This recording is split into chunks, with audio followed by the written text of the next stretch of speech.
Mississippi, 1843. Behind the white pillared mansion and endless rows of cotton, a darker secret thrived. This was not just a plantation. It was a breeding ground of horror, where the master forced enslaved men and women into unspeakable acts not only with him, but with his wife and even his own sons.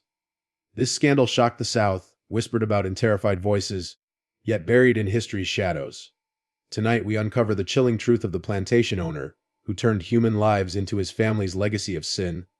In the heart of Mississippi during the early 1840s, vast fields of cotton stretched as far as the eye could see, glistening under the relentless sun. These lands were known as a symbol of wealth and prosperity, yet beneath their beauty lay a darkness that could not be spoken of openly. The plantation at the center of this tale was larger than most, its mansion rising above the fields like a monument to both privilege and cruelty. White columns framed the entrance, polished and imposing, but they stood as silent witnesses to the countless lives broken within their shadow. The slaves who toiled here labored from dawn until dusk, their sweat soaking the soil that enriched only the man who claimed to own them. Their cries were swallowed by the wind, their names erased in favor of numbers, their lives reduced to labor and obedience. The master of this land, a man feared more than respected, ruled with an iron hand. He was a figure whose wealth gave him influence and whose cruelty gave him power. While other plantations were already rife with the cruelty of slavery, his home carried an aura of something more sinister, something whispered about but never spoken aloud in daylight. The air around the estate felt heavy, as if even nature recoiled from the acts committed within its bounds. The enslaved people who worked here knew they lived under a different kind of oppression, one not limited to the lash or the chain. There was something unspoken in the glances they shared, something that passed between them in hushed tones after nightfall, when the fields lay quiet and only the cicadas filled the silence. Visitors who came to the mansion noticed its grandeur, but felt an unease they could not put into words. The elegance of the chandeliers, the polished silver, and the richly furnished rooms could not mask the way the walls seemed to whisper of suffering. Those who stayed overnight often described an atmosphere so tense it pressed against their chests. Few dared to ask why, and fewer still wished to know the answer. Behind the closed doors of that estate, the line between family and tyranny blurred, and what unfolded there would soon make the plantation infamous, not only among its neighbors but across Mississippi itself. The master of the plantation was a man who thrived on control, his every gesture laced with authority that demanded obedience without question. Tall, broad-shouldered, and with eyes that carried both calculation and cruelty, he had built his reputation not just on wealth but on the fear he inspired. To those who passed him in town, he appeared as a gentleman of means, dressed sharply, speaking with the smooth tone of Southern civility. Yet beneath that veneer was a mind consumed by power, not only over the land he owned but over every life that moved upon it. His authority extended far beyond the fields and into the very marrow of the people he enslaved, who knew that one wrong look or one delayed step could bring punishment swift and merciless. He viewed the human beings under his control, not as people but as tools, as property to be managed, bred, and broken for his profit. The whip was only one of his weapons. Psychological torment, humiliation, and the stripping away of dignity were equally effective. He had an obsession with lineage, with creating not only cotton that multiplied across the acres, but bodies that would do the same. Every decision he made seemed to circle back to his hunger for dominance, a hunger that no amount of wealth could satisfy. He believed himself untouchable, above the morality that bound lesser men, and this arrogance allowed him to explore the darkest corners of his desires without hesitation. Those who worked closely with him understood the danger of drawing his attention. His temper was unpredictable, his punishments often designed less to correct behavior and more to instill terror in the others who watched. There was no justice, no fairness, only his word as law. Even within his family, his influence was suffocating, for his wife and sons did not simply live beside him but under him, shaped by his control and drawn into his warped beliefs. What to outsiders might appear as loyalty within the household was in truth a mixture of fear, complicity, and something far more disturbing. The master's presence lingered in every room of the mansion, his footsteps echoing down the halls like a warning, his shadow falling across the faces of all who dared look up at him, and his vision of power seeping into every corner of the estate. The household that stood behind the polished doors of the mansion was unlike what most imagined of a Southern family. Outwardly they appeared proper, A wife who held herself with the grace expected of a lady, and sons who were raised to inherit land, wealth, and status. But beneath the surface, their bond was cemented not by love or faith, but by the twisted rule of the master who demanded obedience from his own blood, just as he did from those he enslaved. The wife, once a young woman full of charm, had long since been stripped of the softness she carried into the marriage. Over the years, she had become a reflection of her husband's cruelty, her silence and compliance no less dangerous than his commands. She learned to harden her heart, to see the enslaved not as fellow human beings, but as objects to be managed, used, and controlled, and in this silence she became complicit in ways that blurred the line between victim and perpetrator. The sons, growing under the shadow of their father, mirrored the brutality they witnessed each day. What might have been innocence in their younger years was quickly molded into callousness as they were taught to see the enslaved not as playmates or caretakers, but as property that existed for their use. Their father's words became lessons, and his actions became examples they dared not question. Soon they did not only obey his rules, but participated in his twisted vision, their youth corrupted by the permission to indulge in power over others. The house became a theater of unspoken horrors where the family members, bound together by blood, also shared in the guilt of deeds too vile to be spoken beyond the plantation gates. To neighbors and visitors, the family seemed distant but respectable, a well-ordered household keeping with the standards of the time. Yet inside, loyalty was not born of affection, but of fear and dependency, for each knew that to turn against the master would mean ruin. This unholy pact kept them tied together, each silently reinforcing the other's complicity. The enslaved could see it in the way the wife averted her gaze, in the laughter of the sons that carried cruelty rather than innocence, in the silence that hung heavy in the halls of the mansion. What began as a household was twisted into a single organism feeding on power and secrecy, where the boundaries between duty, corruption, and desire dissolved into something unspeakable. The enslaved community on the plantation lived under conditions that broke the body and tormented the mind, yet within their suffering, they found fleeting moments of unity that kept them alive. Each day began before dawn, when the overseer's horn signaled them into the fields, and it ended only after darkness fell, their muscles aching, their spirits worn thin. The sun punished them as harshly as the whip, and yet it was not the labor alone that crushed them, but the ever-present knowledge that their lives were not their own. They were denied family ties, denied the right to choose, denied even the sanctity of their own bodies. Children were born into bondage, and parents lived with the constant dread that their sons or daughters could be taken, sold, or worse, used in ways that stripped away their innocence before they had even learned the meaning of life. At night, in their quarters, whispers filled the silence. They spoke in low voices, careful never to let their words travel too far, but those whispers carried the weight of shared pain. Some prayed quietly, others hummed songs that reminded them of what had been lost, and together they built fragile threads of community in the cracks of their despair. But fear lingered even there, for they knew that the walls had ears, and that punishment was swift, if any suspicion of defiance arose. Hope was not absent, but it was dangerous, flickering like a candle that could be extinguished at the faintest breath of discovery. The presence of the master and his family brought a unique kind of terror. The enslaved had seen cruelty before, but the things demanded within this household reached beyond brutality into something grotesque. They knew their bodies were not just for labor, but for use in ways they could not resist, for the master's desires extended past the fields and into the most private corners of their existence. Some bore scars not only from the whip, but from the shame of being forced into acts that no human should endure. This knowledge was shared in glances and broken words, but few dared to speak it openly, even among themselves. Despite the crushing weight of their reality, there remained within them an ember of resilience, a silent vow that they would endure, even if enduring meant carrying unspeakable burdens in silence. Bound together by suffering that could never be spoken aloud, whispers began to stir beyond the confines of the plantation, carried in hushed conversations at neighboring estates, in taverns where overseers drank, and in the uneasy glances exchanged by visitors who had spent a night under the mansion's roof. Rumors spread slowly at first, cloaked in uncertainty, for no one dared to speak too openly against a man of such influence. Yet there was something different about these whispers, for they were not merely tales of a cruel master or of slaves suffering in silence. They hinted at acts so unnatural, so perverse in their defiance of morality, that even those accustomed to the brutal realities of slavery shuddered at the thought of them being true. The neighboring families sensed that something within the grand house did not align with the genteel image its master tried to present. Guests who once dined at the long wooden table beneath glittering chandeliers often left with unease, recalling how the air felt too heavy, how laughter rang too hollow, how the stares of the wife and sons carried something unsettling in their coldness.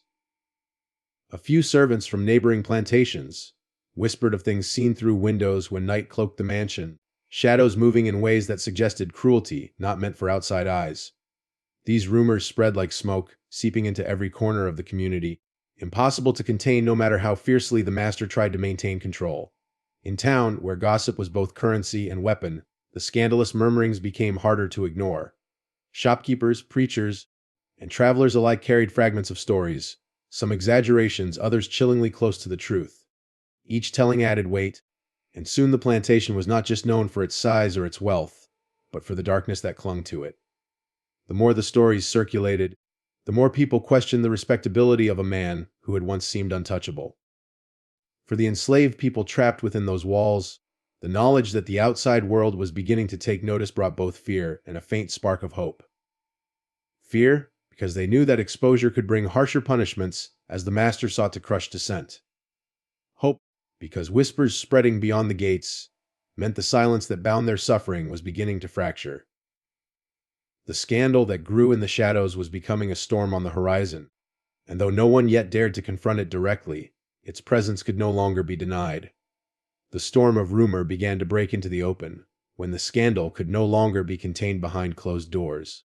What had once been whispers exchanged in cautious tones turned into accusations carried with urgency, reaching the ears of preachers in their pulpits, neighbors in their parlors, and even travelers who passed through Mississippi, and carried tales farther than the master ever anticipated. The genteel mask he wore in public began to crack under the weight of speculation, and the name of his estate was no longer spoken with admiration but with unease. Men who once shook his hand began to withdraw, women who once visited his wife avoided her company, and invitations that had once flowed freely ceased altogether. The plantation, once a symbol of wealth and power, became a place spoken of in hushed voices, as though to acknowledge its secrets too loudly might summon the devil himself. Within the household, tension coiled tighter with each passing day. The wife felt the stares linger when she entered town, her composure faltering as her role in her husband's twisted world became harder to disguise. The sons, too, felt the shift, for their indulgences, once hidden under their father's protection, now risked being dragged into the light. The master, however, did not retreat. Arrogant and defiant, he dismissed the growing murmur as envy, the petty slander of those who wished to see him fall. His confidence bordered on madness, convinced that no one would dare challenge a man of his stature in a society built on silence and complicity. The enslaved, who had long suffered in quiet torment, could feel the change most of all. They saw in the master's fury a desperation he could no longer disguise, for each rumor that spread threatened to expose the depths of his cruelty. His punishments grew harsher, his demands more reckless, as if he could drown out the truth with blood and fear. Yet even as his brutality escalated, the enslaved understood that something irreversible had begun. The world beyond the plantation walls was now watching, and though that did not promise salvation, it meant that their suffering was no longer invisible. The scandal was no longer an ember of gossip, but a blaze spreading from mouth to mouth, a fire that even the master's iron grip could not fully contain. The confrontation that had long been looming finally erupted when the whispers became too loud to ignore. Neighbors who once turned their heads away now arrived with pointed questions, their voices edged with suspicion and moral outrage. Some came out of genuine concern, others out of fear that their own reputations might be stained by association with a household so steeped in darkness. What began as murmurs behind closed doors turned into direct challenges, spoken boldly to the master's face. He stood unflinching, his pride refusing to yield, his words sharp with contempt for those who dared to question his authority. To him they were cowards, men too weak to understand the necessity of control, blind to the strength he believed he embodied. But the confrontation did not end with neighbors or townsfolk. Inside the mansion, the tension that had simmered for years boiled over. The wife, long silent and complicit, began to falter under the pressure of so many eyes watching, so many mouths whispering. Her gaze, once steady in its cold detachment, now flickered with cracks of unease, as though she feared the truth could no longer be hidden. The sons, too, felt the weight of exposure pressing down on them, their bravado waning as they realized the shield of their father's dominance might not protect them forever. Their cruelty had been learned and nurtured, but they were not immune to fear when the world threatened to strip away the veil that cloaked their sins. The enslaved, who had lived as silent witnesses to every act of degradation, felt the tension shift like a tremor through the ground beneath them. For the first time, they saw the master forced to defend himself not with whips or chains, but with words. And though he barked with arrogance, though he tried to intimidate with the sheer force of his presence, there was something unsteady in the way his voice carried, something strained in the fury of his tone. The mask of untouchable power was beginning to crack, and those who had once cowered in his shadow sensed that he was not as invincible as he had claimed to be. The confrontation did not bring resolution, but instead ignited a dangerous new stage, where every glance, every word, every action seemed charged with the knowledge that the truth was pushing violently toward the surface. Violence became the master's last refuge, when words could no longer silence the growing storm. The rumors, the suspicions, the whispers turned to accusations left him feeling cornered, and a man like him, forged in cruelty and arrogance, lashed out in the only way he knew. His punishments grew more savage, his hand quicker to strike, his orders more merciless, as if he could claw back control by drowning the plantation in blood and terror. Fear spread like a sickness, thick in the air, choking every breath of those enslaved who already lived under unbearable weight. The fields became darker, the nights more restless, and each day carried the threat of an eruption no one could predict. The household itself transformed into a place of unbearable tension. The wife moved through its halls with haunted eyes, knowing that the walls themselves seemed to hold the screams that had been forced within them. The sons, once emboldened by their father's dominion, now carried a restlessness that turned to recklessness, their tempers short and their actions desperate. The master's fury infected them, and they became extensions of his rage, unleashing violence not only as punishment, but as a twisted form of reassurance that their authority still held meaning. Yet beneath their cruelty was the unmistakable scent of fear, the realization that their fortress of power was collapsing from within. The enslaved endured the brunt of this storm, their bodies marked by lashes, and their spirits tested beyond breaking. But even as the violence worsened, something unspoken bound them tighter together. Shared suffering became shared strength, and in the shadows of their torment, they began to recognize the cracks in their oppressors. The master's strikes no longer carried the certainty of control. They carried the desperation of a man watching his world unravel. The brutality, once calculated and cold, had become frantic and unmeasured, a sign not of strength but of fear. The community beyond the plantation walls could no longer avert its gaze. The violence spilled outward, seen and heard in ways that could not be denied. Stories spread faster than ever, fueled not only by whispers but by visible wounds, terrified runaways, and voices that refused to stay silent. What had begun as scandal was now a firestorm of outrage, and though the master fought to smother it with cruelty, every act of violence only fed the flames that threatened to consume him. The breaking point arrived when violence could no longer serve as a shield, when the fury of the master collided with the mounting defiance of those who refused to remain silent. What began as scattered acts of resistance among the enslaved grew into something sharper, more united, carried by desperation and the faint but growing belief that his power was slipping. The plantation, once ruled by the rhythm of his commands, became unsettled ground where silence turned to murmurs and murmurs to open defiance. Even the air seemed charged with the weight of an impending collapse, as if every tree and every wall was bracing for the inevitable rupture. The master, unwilling to surrender the authority he had built his life upon, met this defiance with renewed cruelty, but his control had grown brittle.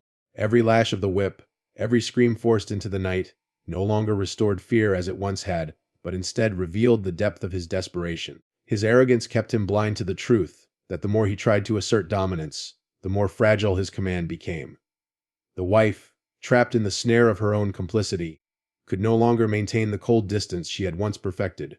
Her mask began to slip, revealing cracks of fear that betrayed her awareness of the chaos rising around them. The sons, too, faltered, their cruelty failing to disguise their unease, as the foundation their father had built for them crumbled beneath their feet. The enslaved, though still bound by chains of iron and fear, found courage in the weakness they now saw in their oppressors. Quiet alliances formed in the shadows, words of defiance shared in the dark, promises whispered with a conviction born from years of suffering. The plantation that had long stood as a monument to wealth and control became instead a place trembling with unrest, its fields heavy not only with cotton, but with the weight of rebellion pressing against the surface. Neighbors and townsfolk could no longer pretend ignorance. The scandal had become a living thing, spreading outward in stories that carried the stench of violence and the taste of truth. No matter how fiercely the master clung to his pride, no matter how violently he tried to hold his ground, the world beyond his gates was now watching with a gaze that would not turn away. The confrontation that had once lived only in whispers had grown into a reckoning that could no longer be delayed. The reckoning came swiftly, like a storm that had gathered for years and could no longer be restrained. The plantation that once stood as a monument to wealth and dominance crumbled under the weight of scandal, violence, and defiance. Neighbors who once admired its grandeur now turned their backs entirely, unwilling to be tainted by the darkness that had been dragged into the light. The master, once untouchable in his arrogance, faced not only the whispers of society but the rising strength of those he had brutalized for so long. His empire of cruelty collapsed not with dignity, but in chaos and blood. In his desperate bid to hold on, he became a man undone, abandoned by the very power he worshipped. The wife, stripped of the cold composure she had worn like armor, became a hollow figure wandering the halls of the mansion, haunted by the choices she had made and the silence she had kept. Her sons, once eager heirs to their father's dominion, scattered in fear, carrying with them the curse of a legacy no one wished to claim. The plantation, once filled with the sounds of forced labor and the crack of whips, grew eerily quiet, its fields untended, its house sinking into decay. The enslaved, though scarred deeply in body and soul, felt the shift most profoundly.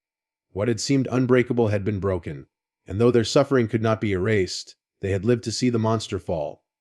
Time passed, and the name of the plantation became a warning rather than a symbol of prosperity.